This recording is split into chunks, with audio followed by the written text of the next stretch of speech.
Upgrading to the latest and greatest Android phone is always exciting, but what do you do with your old Android phone? Well, if you didn't have to trade it in with your carrier, you may want to try reselling it. I'm Donald Bell, and today I'm going to show you the steps involved in getting your old Android phone ready for resale.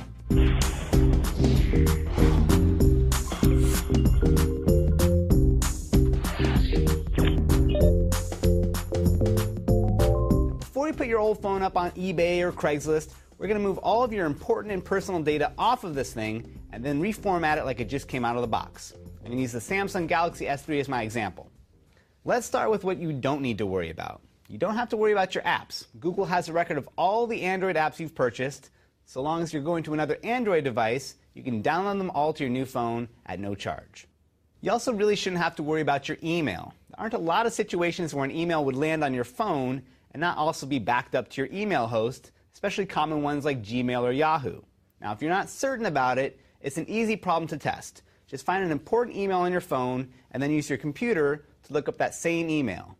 You can go back and forth until you feel satisfied, and then you can move on. Really, the most important thing you should back up before you hand over your phone is your contacts. Fortunately, Android makes these really easy to back up. My best advice is to back up everything to Google Contacts. Especially if you're sticking with Android, Google Contacts will follow you everywhere. Now, to sync everything up, open up Contacts on your phone, tap the menu key, and hit Merge with Google. Tap OK, and all of your contacts will be sucked into your Google account. To check to make sure they all made the trip all right, find a computer and log into contacts.google.com with your Google account. Everything should be there, and if you see some doubles, check out my how-to on how to get rid of duplicates. Once your contacts are merged, they're just waiting for your new phone to pull them back down. But to be extra cautious, you can use that same contacts menu to export the list to your SD card or a SIM card.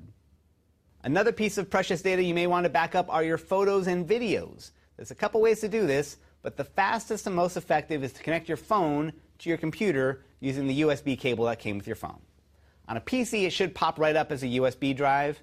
Mac users may need to install a small Google app called Android File Transfer to get the same result. All of your phone's photos and videos should be located in a folder called DCIM. Now, you can just copy that folder over to your computer, or if you have the room, why not just copy the entire contents of your phone over to a backup folder, just in case. Now, what about all the stuff you're probably not thinking of? Your text messages, call logs, alarms, dictionaries, music playlists, browser bookmarks. To transfer these, and as one last sweep of your data, I recommend installing a backup app. For $5, an app like My Backup Pro will gather up all this stuff, back it up to the cloud or to your memory card, and allow you to sync it back over to your new phone. It's money well spent.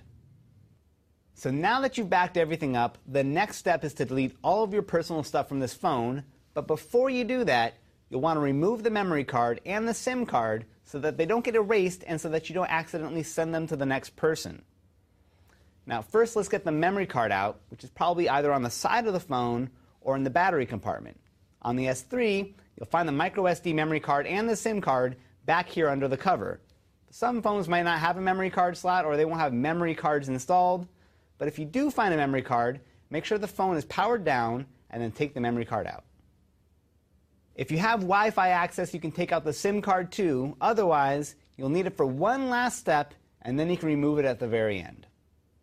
So here's the moment where you get to feel like a secret agent, or maybe get to experience a panic attack. But we're going to erase the phone, full factory reset. So we're going to boot it back up, go into settings, and then back up and reset.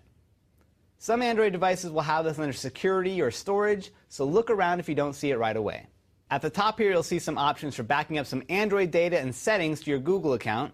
Make sure they're checked on and that you have a backup account selected.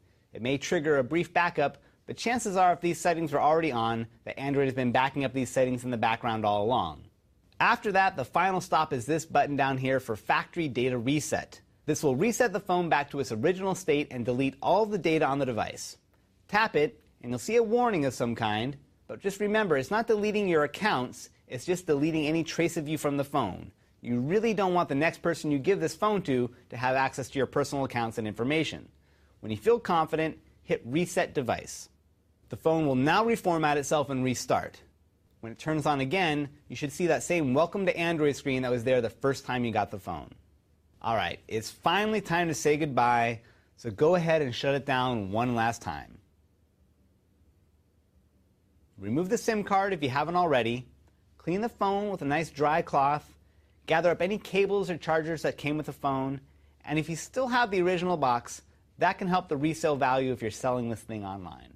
So there you go. That's my best advice for preparing your old Android phone before switching over to a new one. You've been good to me, S3. For more tips like this, head over to howto.cnet.com. I'm Donald Bell.